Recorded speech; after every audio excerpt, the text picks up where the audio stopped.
పరస్పర తపస్సంపత్ఫలాగిత పరస్పరౌ ప్రపంచమాతాపితరౌ ప్రాంచౌ జాయాపతీస్తుమః. వాగర్థావివ సంపృక్తౌ వాగర్థ ప్రతిపత్తయే జగతః పితరౌ వందే పార్వతీ పరమేశ్వరౌ. వాగర్థరూపాభ్యాం పార్వతీ పరమేశ్వరాభ్యాం నమః. భగవతే శ్రీనివాస పరబ్రహ్మణే నమో నమః. భగవంతం విశ్వనేతారం విశ్వస్థాపకం పరమాత్మానం శ్రీ వెంకటేశ్వరం వందమానాః వయం సర్వే అద్యతనే సత్రే. స్వరభక్తి విషయే కించిత్ ప్రతిపాదయితుం విజ్ఞాతుం చ ఇచ్ఛन्तः అస్మిన్ సత్రే వయం సర్వే అత్ర సమ్మిలితాः అభూమ. एतावत्पर्यन्तं पूर्ववक्त्रा केचन अंशाः प्रतिपादिताः इति श्रुत्वा नितराम् आनन्दः जायते. इयं स्वरभक्तिस्तावत् वेदप्रसिद्धा.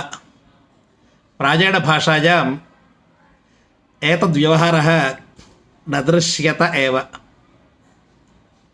अतः यथाशक्ति उक्तांशे ऋक्प्रातिशाख्यं तैत्तिरीयप्रातिशाख्यं व्यासशिक्षाञ्च अनुसृत्य तत्रत्यानेव अंशान् समादाय किञ्चित् विवरणात्मकं प्रतिपादनं कर्तुम् ईहे. वयं सर्वे जानीमः वेदोऽखिलो धर्ममूलम् इति. स च वेदः शब्दराशिस्वरूपः. अस्य संरक्षणं पठनं तदुक्तकर्मानुष्ठानं च अस्माकं संस्कृतेः आधारभूतं तत्त्वमस्ति इति जानीम एव. तत्र वेदस्य परिरक्षणं नाम शब्दात्मकं परिरक्षणम् अर्थात्मकं परिरक्षणम् इति द्वेधा वर्तते. अत्र शब्दात्मकपरिरक्षणस्य विभागे वयमत्र स्वरभक्तिविचारं कुर्वाणाः स्मः. यथा मन्त्रः हीनः स्वरतो वर्णतो वा मिथ्याप्रयुक्तः तम् अर्थं नाह इति भावः. अतः स्वरतो वा वर्णतः वा हीनः मा भूदिति तत्र कथम् एकैकस्य वर्णस्य उच्चारणं कर्तव्यमिति किञ्चित् विचारं प्रस्तोतुमत्र प्रगतामहे. ध्वनिविज्ञानम् इति विज्ञाने कश्चन विभागः वर्तते. अत्र फोनेटिक्स् इति आङ्ग्लभाषायाम् अस्य व्यवहारः वर्तते.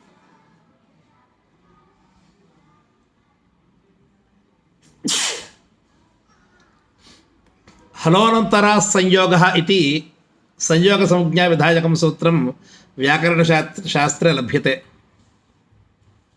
द्वयोः हलोः विजातीयैः अर्थात् अज्भिः अव्यवहितत्वे सति तत्र संयोगः भवति इति. तत्र संयोगविषये रेफस्य ऊष्मभिः सह संयोगः यदा भवति तदा स्वरभक्तिर्भवति इति भावः. एपेन्थेटिक् ओवल् इति आङ्ग्लभाषायाम् अस्य नाम चक्रिरे. भक्तिः नाम भागः इत्यर्थः. भजसेवायाम् इति धातुः. तत्र क्तिन् प्रत्यये कृते कुत्वे भक्तिशब्दः व्युत्पाद्यते. अंश इति अनर्थान्तरं स्वरस्य भागः इत्यर्थः. अत्र प्रातिशाख्यादिग्रन्थेषु शिक्षाग्रन्थेषु च विस्तरेण इमे एव अंशाः निरूपिताः वर्तन्ते। अस्मिन् निबन्धे यथाशक्ति तादृशान् वयं प्रस्तोष्यामः। ऋग्वेदप्रतिशाख्ये कथं वर्तते इति प्रथमतः संयोगः इति किञ्चित् निरूपणीयः भवति। द्वयोः व्यञ्जनयोः अज्भिः अव्यवहितयोः स्वरैः अव्यवहितयोः अथवा बहूनां व्यञ्जनानां यत्र संहिता सन्निकर्षः भवति तदा तत्र संयोगसंज्ञा लभ्यते। तत्र रेफात् परः हकारः अथवा शकार षकार सकाराः यदा एते परे भवन्ति चेत् तत्र रेफस्य कश्चन विशेषः विशिष्ट उच्चारणप्रकारः यथा ध्वन्येत तथा अस्मभिः ప్రయతనీయం. తెలుగులో చాలామంది ఉన్నారు కాబట్టి మీరందరూ కూడా గురువుల ద్వారా ఎన్నో కొన్ని విషయాలు తెలుసుకుని ఉంటారు. రెండు హల్లులు కలిసినట్లయితే వాటిని సంయోగం అంటాం. రెండు కానీ అంతకంటే ఎక్కువైనా పర్వాలేదు. వర్ష్ట వర్ష్యా ఇత్యాదులన్నీ కూడా. ఇప్పుడు ఆ రెండు వర్ణాలు కలిసినప్పుడు ఈ రేఫతో పాటుగా ఊష్మలంటే శేష సహ శశసహ ఊష్మాణ ఈ ఊష్మవర్ణాలు కలిసినప్పుడు రేఫలో ఒక మార్పు కలుగుతుంది. ఆ మార్పునే మనం ఇప్పుడు చెప్పుకోబోతున్నాం అన్నమాట. స్వరము అంటే అచ్చు, తెలుగులో కూడా అచ్చు అనే పిలుస్తాము. ఈ స్వరములో మనకు వ్యంజనాంశం ఎలా వస్తుంది అంటే ఒక చోట వ్యాకరణంలో చెబుతారు, నరసింహవత్ అని చెబుతారు. పూర్వవక్త కూడా చెప్పి ఉండొచ్చు. నరాంశ సింహాంశ నరసింహావతారంలో ఎలా ఉందో దాంట్లోనే ఈ ఈ రికారము లికారము అనేటటువంటి వాటిలో వ్యంజనాంశ అలాగే స్వరాంశ ఈ రెండు కూడా ఉన్నాయి అని వారు అక్కడ వివరించారన్నమాట. ఈ సంధికాలంలో మనం ఏం చెబుతున్నామంటే స్వరాంశ కూడా వ్యంజనములో ఉంది అని చెబుతున్నాం. దీనినే మనం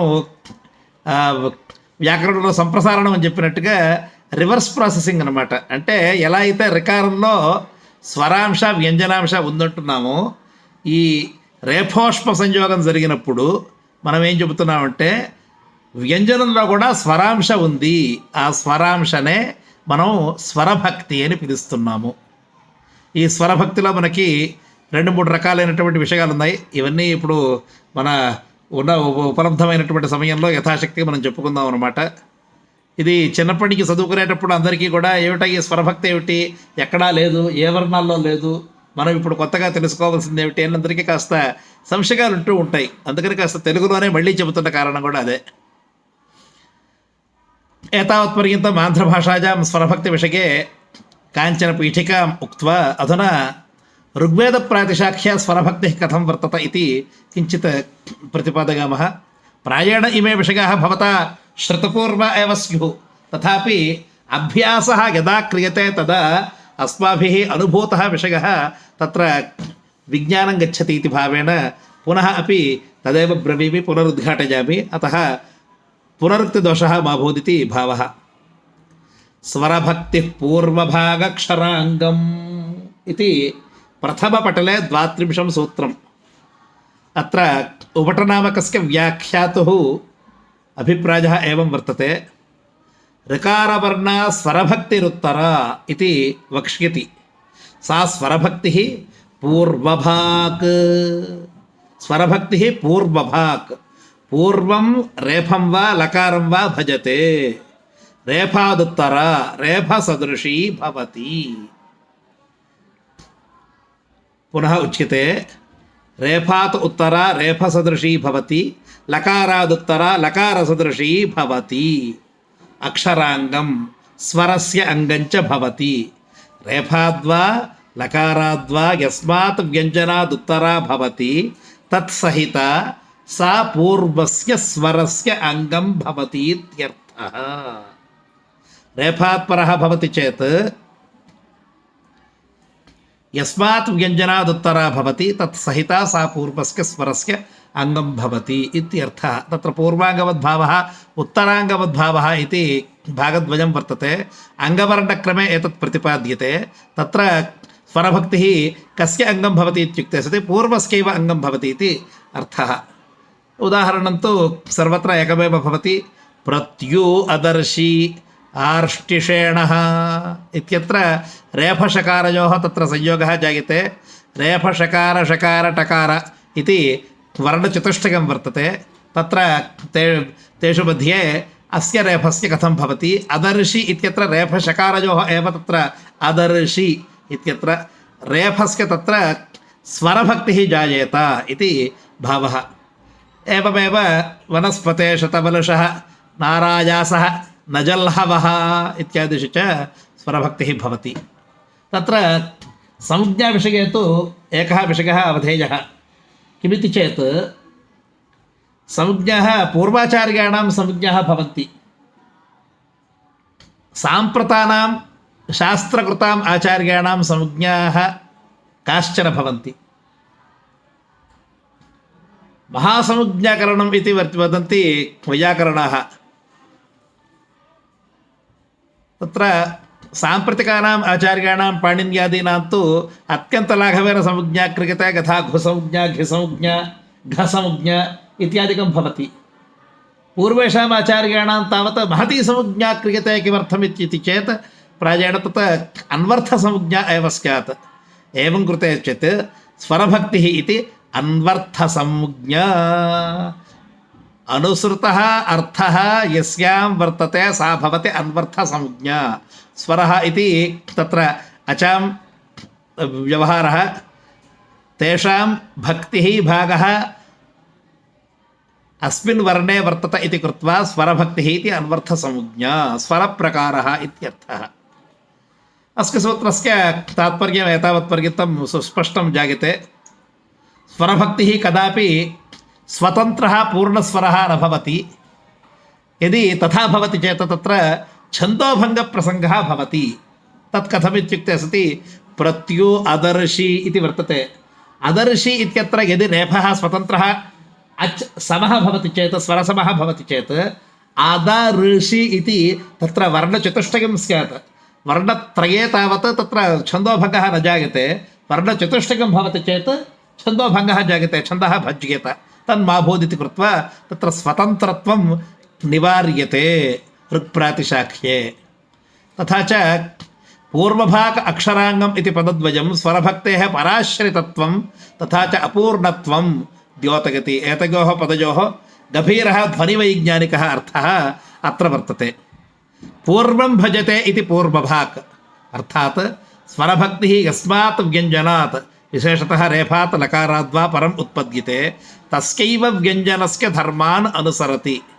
उवटः तु अत्र स्पष्टगत्येव यत् रेफात् परम् उत्पद्यमाना स्वरभक्तिः रेफसदृशी भवति तथा लकारात् परम् उत्पद्यमाना लकारसदृशी भवति। एतेन ज्ञायते यत् स्वरभक्तिः यद्यपि स्वरांशः तथापि तस्याः ध्वनिः पूर्ववर्तिव्यञ्जनस्य प्रभावेण रञ्जितः भवति इति।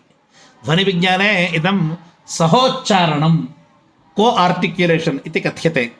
रेफस्य उच्चारणस्थानात् ऊष्मवर्णस्य उच्चारणस्थानं प्रति जिह्वागतेः मध्ये यः अवकाशः वर्तते ऋ शि इत्यत्र रेफात् शकारस्य गमनकाले मध्ये यः अवकाशः वर्तते तस्मिन् अवकाशे यः स्वरांशः उत्पद्यते सः रेफस्यैव उच्चारणप्रयत्नस्य अनुवृत्तिरूपः भवति। अत एव दर्शि इत्यत्र रकारानन्तरं श्रूयमाणः स्वरांशः ऋकारसदृशः प्रतीयते दर्शि इति। स न तु शुद्धस्वरः यथा अकारः वा इकारः वा भवति तादृशः शुद्धस्वरः न भवति। अधुना अक्षराङ्गम् इत्युक्ते सति अक्षरं नाम स्वरः अथवा स्वरयुक्तं व्यञ्जनम् इति उभयमपि ग्रहीतुं शक्यते। यत् छन्दस्येकम् अक्षरम् इति गण्यते। आङ्ग्लभाषायां सिलबल् इति कथ्यते। ककार अकारयोः तत्र सम्मिलितत्वेन एका संज्ञा तत् अक्षरमिति तथा व्यवहारः वर्तते। स्वरभक्तिः पूर्वाक्षरस्य अर्थात् पूर्वस्वरस्यैव अंशः भवति। दर्श इत्यत्र परस्वरस्य न भवति, पूर्वस्वरस्यैव भवति, न तु पृथक् अक्षरम्। अस्य नियमस्य मुख्यं प्रयोजनं छन्दसः रक्षणम् इति पूर्वमेव उक्तम् इति। इतः परं कालमानं किं भवति स्वरभक्तेः इति ज्ञातव्यम्। द्राघीयसी सार्धमात्रा इति द्वितीयम्। तत्र द्राघीयसी दीर्घतरा स्वरभक्तिः अर्धमात्रकाला भवति। प्रत्यु अदर्शि इत्यत्र कर्हि वनस्पते शतवलशः इत्यत्र मध्ये या स्वरभक्तिर्वर्तते तस्याः स्वरभक्त्याः अर्धमात्राकालः इति। अर्धो नान्या यदि अस्माभिः पूर्वमेव उक्तं द्वयोः व्यञ्जनयोः संहिता यत्र भवति, सन्धिः यत्र भवति तदा तत्र द्विव्यञ्जनसंयोगः इति, तत्र तु अर्धमात्रा भवति। यदि तत्र बहूनां व्यञ्जनानां यत्र संहिता भवति यथा आर्ष्टिशेणः वर्ष्यान् इत्यादिषु तदा तु तत्र विशेषः उच्यते। कथम्? अर्धो नान्या इति। द्राघीयस्याः स्वरभक्तेः या अन्या स्वरभक्तिः सा अर्धो न भवति। अर्धात् ऊना, अर्धमात्राकालात् ऊना, किं तत् पादमात्रा भवति इत्यर्थः। संयुक्ताक्षरेषु श्रूयमाणा स्वरभक्तिः पादमात्रा भवति इति ऋक्प्रातिशाख्यकारस्य मतम्। द्राघीयसी तथा ह्रसीयसी इति भागद्वयं कृतं वर्तते। मात्रायाः कल्पना वैदिकध्वनिविज्ञानस्य आधारः। एकमात्रो भवेद्ध्रस्वः, द्विमात्रो दीर्घ उच्यते, त्रिमात्रस्तु प्लुतो ज्ञेयः, व्यञ्जनं चार्धमात्रकम् इति सामान्यनियमस्तु वर्तते। अत्र ह्रस्वोच्चारणकालः एकमात्रारूपः। द्राघीयसी स्वरभक्तिः इत्युक्ते अस्याः कालः अर्धमात्रा इत्यर्थः। दर्शि इत्यत्र रेफशकारयोः मध्ये, वलशः इत्यत्र लकारशकारयोः मध्ये च या स्वरभक्तिः वर्तते सा स्वरभक्तिः अर्धमात्रात्मिका भवति। उक्त एव अंशः पुनः उद्घाट्यते तत्र विशेषेण ग्रहणलाभाय। अर्धोनान्या इत्यत्र अस्माभिः पूर्वमेव उक्तं यथा अत्र बहूनां मध्ये यत्र लकार रेफस्य वा लकारस्य वा स्वरभक्तिः भवति तद्विषये। अतः अन्या अर्थात् ह्रसीयसी स्वरभक्तिः पादमात्रात्मिका भवति। वर्ष्यान् इत्यत्र रेफशकारयोः मध्ये विद्यमाना स्वरभक्तिः पादमात्रात्मिका। अयं कालः अणुः इत्यपि च क्वचित् कथ्यते। अणुमात्राकालः इति। तैत्तिरीयैः यत् वर्णक्रमकाले अणुमात्राकालः इति स्पष्टमुच्यते। कस्मिन् संयोगे का स्वरभक्तिः भवति इति विशेषनियमः ऋक्प्रातिशाख्ये साक्षात् नोक्तः। सम्भवतः पाठपरम्परया एव अस्य निर्णयः क्रियते इति कैश्चन वैदिकैः उच्यते।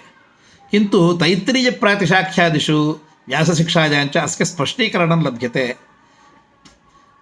इतः परं तैत्तिरीयप्रातिशाख्ये स्वरभक्तिः कथं भवति इति किञ्चित् विचारयामः।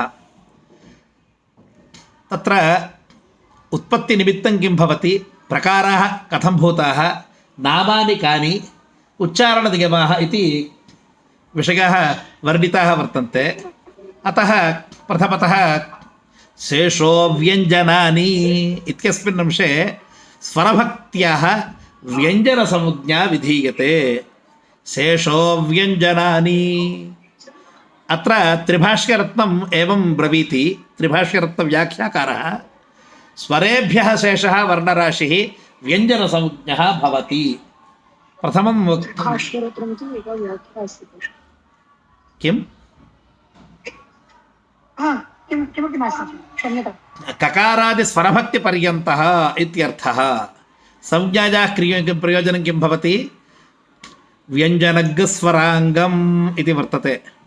अतः स्वरभक्तिपर्यन्तं ककारप्रभृति स्वरभक्तिपर्यन्तं ये ये वर्णाः उच्चार्यन्ते समाम्नायन्ते तेषां व्यञ्जनसंज्ञा विधीयते इति वचनेन तत्र स्वरभक्त्याः व्यञ्जनत्वं प्रतिपाद्यते व्याख्याकारैः। इतः परं स्थानप्रयत्नविशेषः किम् इति ज्ञास्यामः। एकेषामनुस्वारस्वरभक्त्योश्च इति। अत्र माहिषेयव्याख्यानम् एवं वर्तते। माहिषेयव्याख्यानञ्च तत्र तैत्तिरीयप्रातिशाख्यस्य उपलभ्यमानव्याख्यानत्रये अन्यतमम्। अनुस्वारस्वरभक्त्योश्च यथासङ्ख्येन अनुस्वारे हन्वोः उपसंहारः स्वरभक्त्या जिह्वाग्रस्य बर्स्वेषोपसंहारः भवति गार्हपत्यः इति। अत्र अनुस्वारस्वरभक्त्योश्च हन्वोः उपसंहारः उच्यते। तत्र स्वरभक्त्याः जिह्वाग्रस्य बर्स्वेषु उपसंहारः भवति। यथा रेफस्य बर्स्वेषु उपसंहरति इति ऋ इत्यत्र यथा वर्तते तथैव अत्रापि उपसंहारः जिह्वाग्रस्य भवति। गार्हपत्यः इत्यत्र रेफवत अत्यस्यापि उच्चारणं भवेत्। अतः रेफात् सम्पूर्णतया भिन्ना न भवति स्वरभक्तिः इत्यर्थः। अत्र त्रिभाष्कर्तकारस्य मतम् एवं वर्तते। चकारः पूर्वोक्तविधिम् अन्वादिशति। यथासङ्ख्येन अनुस्वारस्वरभक्त्योः पूर्वोक्त एव विधिर्भवति। अनुस्वारे हन्वोः उपसंहारः स्वरभक्तौ जिह्वाग्रस्य बर्स्वेषु उपसंहारः इति एकेषाम् आचार्याणां मतं। तर्हि अवशिष्टानां किम् इति चेत् अनुस्वारस्य अनुनासिकमात्रत्वं स्वरभक्तेः ऋकारतुल्यत्वम् इति। वस्तुतः सूत्रम् एतत् चिन्त्यम् इत्येव व्याख्याकारः मन्वते। अत्रापि वैदिकाभरणकारः एवं वक्ति। नासिकाविवरणादानुनासिक्यं स्वरभक्तेस्तु रेफस्थानादिकं भवति रेफस्वरभक्तिः इति वक्ष्यति। अतः एतत् चिन्त्यमिति तस्यापि मतम्। इतः परं तृतीयांशः तैत्तिरीयप्रातिशाख्यकारानुसारेण स्वराङ्गत्वं कथं भवति इति। अनुस्वारस्वरभक्तिश्च पूर्वस्यैव स्वरस्य अङ्गं भवति अनुस्वारः स्वरभक्तिश्च इति भावः। तत्र गार्हपत्यमादधाति यत्र सप्तर्षीन् पर एकबाहुः इत्यत्र सप्तर्षीन् इत्यत्र तथा च गार्हपत्यम् इत्यत्र गकारोत्तरवर्तिनः आकारस्य तथा च पकारतकार उत्तरवर्तिनः अकारस्य अङ्गम् एषा स्वरभक्तिर्भवति इत्यर्थः। अङ्गवर्णक्रमे एतत् सम्यक् ज्ञातव्यं भवति। प्रायेण भवता ज्ञायते, भवद्भिः सर्वैः ज्ञायते अङ्गवर्णक्रमस्य किं प्रयोजनं महत्त्वं किम् इत्युक्ते सति तत्र स्वरधर्मस्तु अच एव भवति न तु हलः। यदि एकैकं व्यञ्जनम् उच्चार्येत तत्र कस्मिन् स्थायिनि उच्चारणं भवेत् इत्याशङ्कां निवर्तयितुं पूर्वाङ्गवद्भावः पराङ्गवद्भावः शास्त्रकारैः प्रतिपाद्यते। अत्र अनुस्वारस्वरभक्तिश्च इत्यत्र स्वराङ्गवद्विषये कतिपयविषयाः त्रिभाष्करत्नकारेण तत्र प्रतिपादिताः वर्तन्ते। तान् पश्यामः। स्वराध्रस्वात् परां भक्तिं प्रचगत्वन्नयेद्बुधः ऋतस्कधूर्षदञ्चेति स्वतन्त्रा भक्तिरुच्यते। स्वरात् ह्रस्वात् परां भक्तिं प्रचगत्वन्नयेद्बुधः।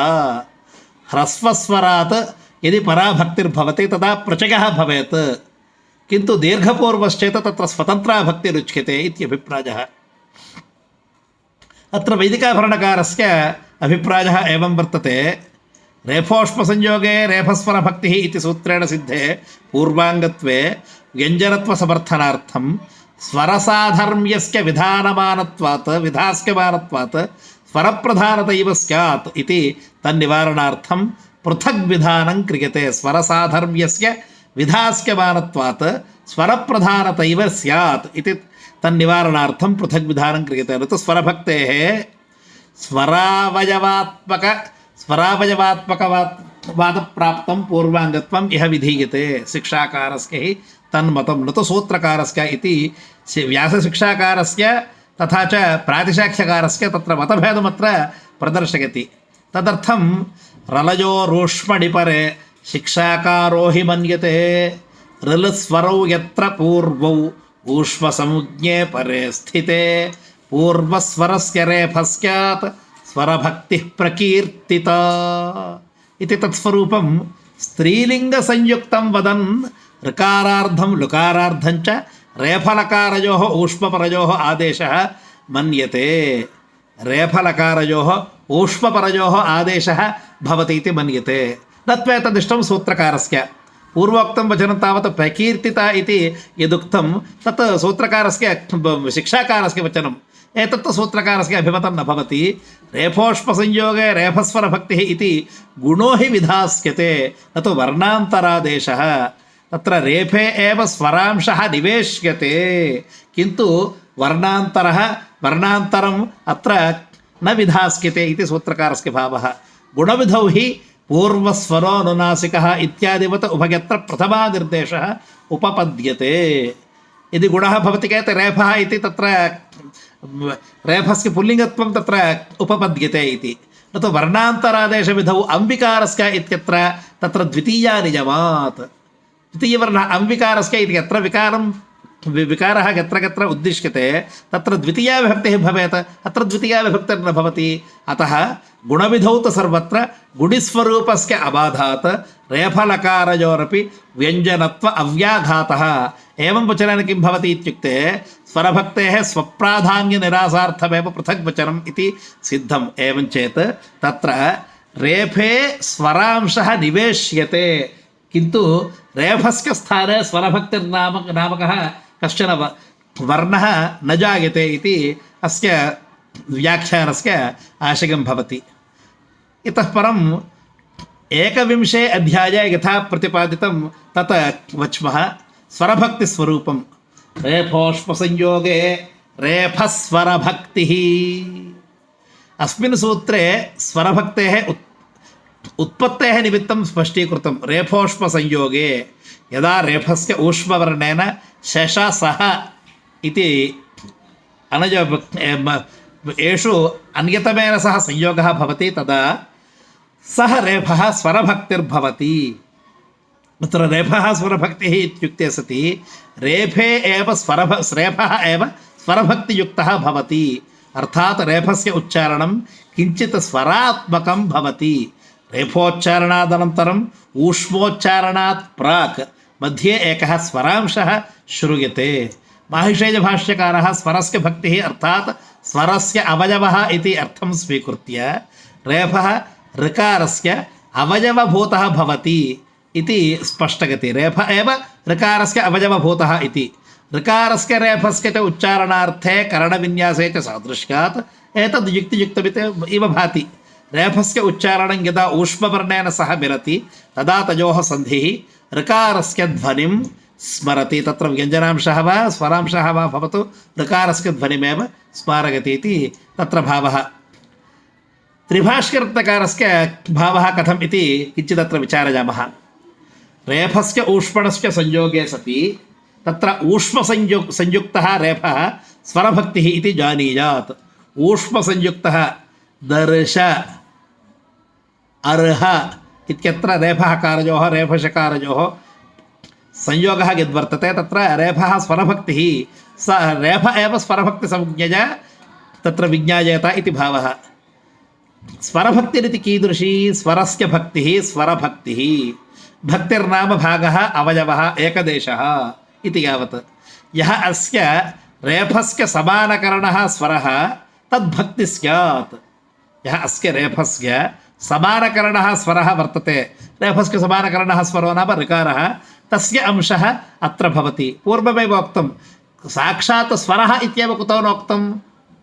स्वरभक्तिः इत्युक्ते सति यदि स्वरत्वं वर्तते चेत् तत्र अस्माभिः एकमात्राकालः ग्राह्यः भवति, तेन छन्दोभङ्गः प्रसज्यते, अतः तन्मा भूदिति कृत्वा स्वरस्य भागशः एव तत्र ग्रहणं भवति।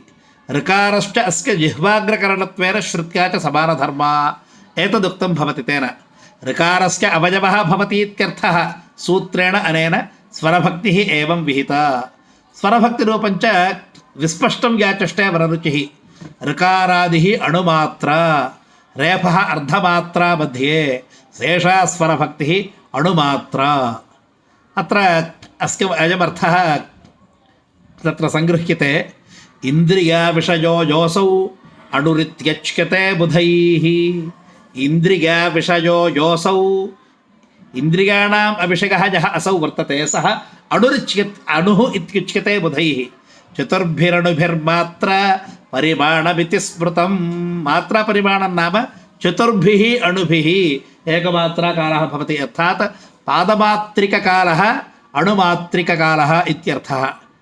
मात्रिकस्य ऋष्या ऋकारस्य आदिः अणुमात्रः स्वरभागः, मध्ये रेफः अर्धमात्रः, अन्तेऽप्यणुमात्रः स्वरभागः। प्रायेण वैयाकरणैः पूर्वमेव उक्तं स्यात्, अयमेव विषयः। नरसिंहवद्वर्तत इति अस्माभिः पूर्वमेव उक्तं। पूर्वांशः स्वरांशः, मध्ये अण्वंशद्वयम् अर्थात् अर्धमात्रिककालः रेफांशः, अन्ते पुनः अणुमात्रः स्वरभागः। एतत् ऋकारस्वरूपमिति अस्माभिः उक्तम्। अत्र ऋकारमध्यवर्तिनि रेफे अर्धमात्रे विभज्यमाने सति तौ भागौ पूर्वोत्तराणुसहितौ प्रत्येकं स्वरभक्तिनामधेयं भजते, सा च स्वरभक्तिः अर्धमात्रा। पुनः उच्यते ऋकार मध्यवर्तिनि रेफे अर्धमात्रे विभज्यमाने सति तौ भागौ पूर्वोत्तर अणुसहितौ प्रत्येकं स्वरभक्तिनामधेयं भजते। अत्र दर्शः इत्यत्र रेफस्य यदि स्वरांशः गृह्येत चेत् तदा अस्माभिः ऋकारस्य स्वरांशः तत्र अस्माभिः गृह्येत।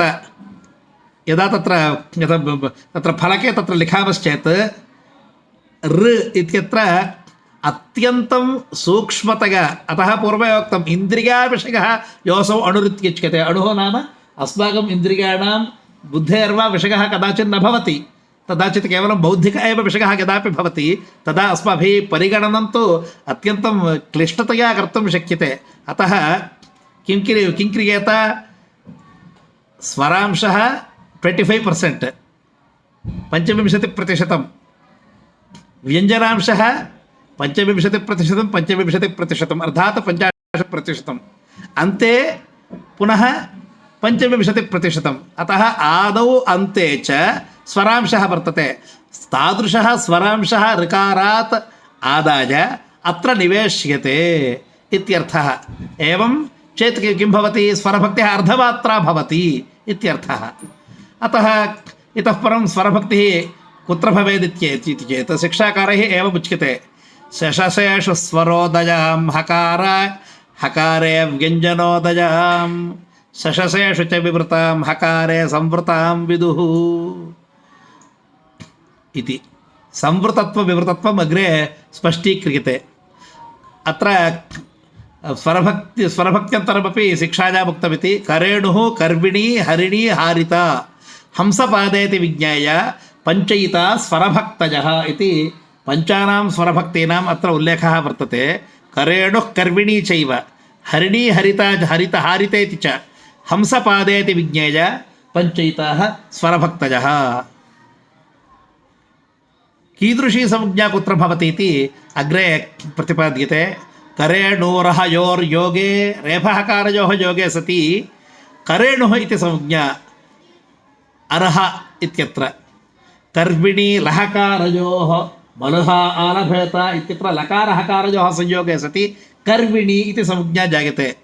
हरिणी रशसानाञ्च रकारशकारयोः दर्श इत्यादिषु तत्र स्वरभक्त्याः नाम हरिणी इति।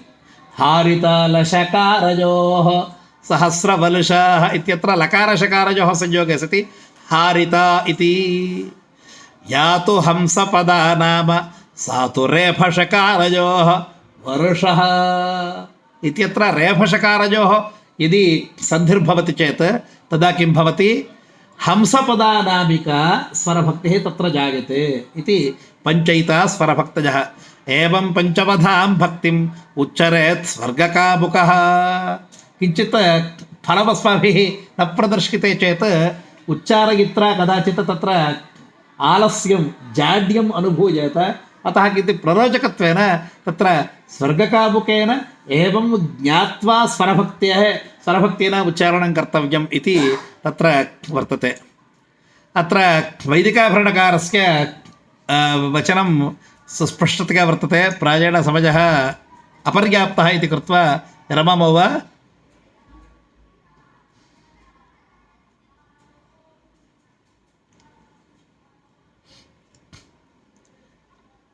अस्तु, वैदिकाभरणकारस्य मतम् एवं वर्तते। गुणविधिः अयं पूर्वस्वरोनुनासिकः इत्यादिवत् प्रथमानिर्देशात्। पूर्वस्वरः अनुनासिकः इत्यत्र यथा गुणांशः अत्र निवेश्यते तथैव अत्रापि ज्ञेयं भवति। न तु वर्णान्तरविधिः द्वितीयानिर्देशाभावात् इति। रेफस्य ऊष्मणश्च निर्देशक्रमेण संयोगे सति रेफः स्वरभक्तिर्भवति। निर्देशक्रमः अत्यन्तं तत्र प्रधानं भवति। यो वै श्रद्धावनारभ्य इत्यत्र शकाररेफयोः तत्र संयोगः वर्तते। दर्शः इत्यत्र रेफशकारयोः वर्तते। श्रद्धा इत्यत्र शकारस्य पूर्वत्वं रेफस्य अनन्तरत्वम् उत्तरत्वं। तथा च दर्शः इत्यत्र रेफस्य पूर्वत्वं शकारस्य उत्तरत्वं। यदि रेफशकारयोः संयोगः इति वचनम् उज्झित्वा शकाररेफयोः इति यदि अस्माभिः उच्यते चेत् तदा किं भवति तत्र स्वरभक्तिर्न जायते इति तत्र आनुपूर्वी अत्यन्तं प्रधाना भवति इति भावः। भज्यत इति भक्तिः। भक्तिशब्दस्य निर्वचनम् उच्यते। भज्यत इति भक्तिः। को नाम भक्तिः? धर्मः। स्वरस्य इव धर्मः भक्तिः यस्य सः तथोक्तः। स्वरस्य इव भक्तिः धर्मः यस्य भवति सः भवति स्वरभक्तिः इति। तेन स्वरधर्मो भवति इति यावत् अत्र प्रतिपादने कश्चन विशेषः अस्माभिः अवश्यम् अवधेयः।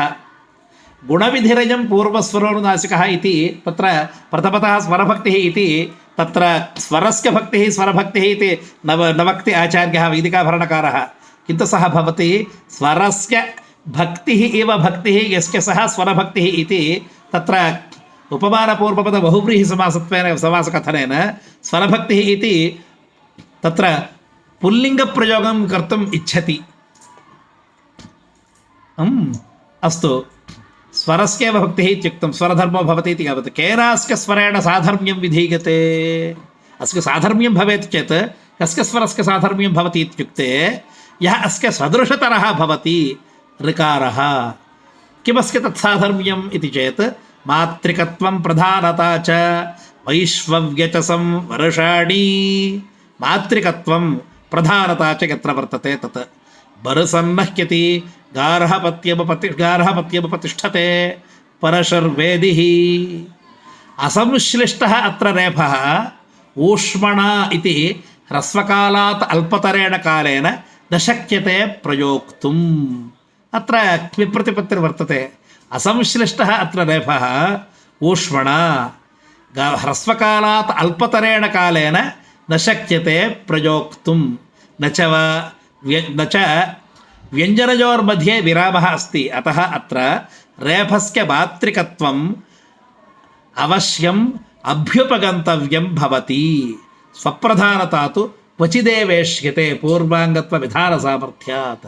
न च स्वरसाधर्म्यविधिः मातृकत्वमात्रेण कृतार्थो भवति। तथात्वे हि मातृकत्वमेव साक्षात् विधेयम् इति स्वरसाधर्म्यविधेयं स्यात्। तस्मात् स्वरभक्तेः रेफस्य क्वचित् पूर्वाङ्गत्वं क्वचित् स्वप्रधानता इति द्वयं व्यवस्थितम् आश्रियते। तद्विवेकस्तु शिक्षाक्तः परिगृह्यते। पूर्वाङ्गम् इति वचनेन स्वतन्त्रा स्वरभक्तिः न भवति इति पूर्वं ऋग्वेदप्रातिशाख्ये उक्तम् अस्माभिरपि तथैव प्रतीयेत किन्तु क्वचित् प्रधानतापि अस्माभिः इष्यते याजुषैः धूरुष उत्सावे तन्धूरुषाः वनश्रु धूरुषदम् इत्यत्र यत्र दीर्घपूर्वत्वं वर्तते तत्र स्वतन्त्रा स्वरभक्तिः अस्माभिः इष्यते स्वरात् परा स्वरभक्तिः स्वप्रधाना प्रकीर्तिता स्वरात् परा स्वरभक्तिः ह्रस्वात् परा स्वरभक्तिः स्वप्रधाना भवति रतस्य धूरुषदं चेति स्वतन्त्रा भक्तिरिष्यते अत्र पूर्वार्धेन पूर्वस्वरितनिमित्तं स्वरभक्तेः स्वातन्त्र्यम् उच्यते यद्वर्षपूर्णमासौ दशऋषभाबालभेत धीतिभिर्हितः यद्बार्हस्पत्यश्चरुः यत्र स्वरितः प्रतिषिध्यते रोदात्तस्वरितपरः इति तत्र निमित्ताभावात् नैमित्तिकं स्वातन्त्र्यं न भवति अन्नमिव खलु वै वर्षं यदुखा शीर्षन्नेव भरसन्नह्यति ऋषिर्होता सशीर्षा शीर्षेति शीर्षा रतस्य धूर्षदम् इत्यत्र तु अनिमित्तं स्वातन्त्र्यमुच्यते क्वचित् स्वरितपूर्वकत्वेपि स्वातन्त्र्याभावः शिक्षायां स्मर्यते स्वाराद्दीर्घात् पदान्तस्थात् स्वरभक्तिस्तुजा भवेत् सापि पूर्वस्वराङ्गं स्यात् दोषावस्तोर्हविष्मति एतेन नकारस्यापि ऊष्मपरस्य एवं स्वरभक्तित्वं प्रदर्शितं वेदितव्यम् अध्ययनानुरोधात् हारिता लशकारयोः कर्मिणी लहकारयोः इति शिक्षावचनाच्च शतवर्षं विरोह इति स्वरप्रधानः एवं वचनेन तत्र स्वतन्त्रा स्वरभक्तिः कदाचिदिष्यते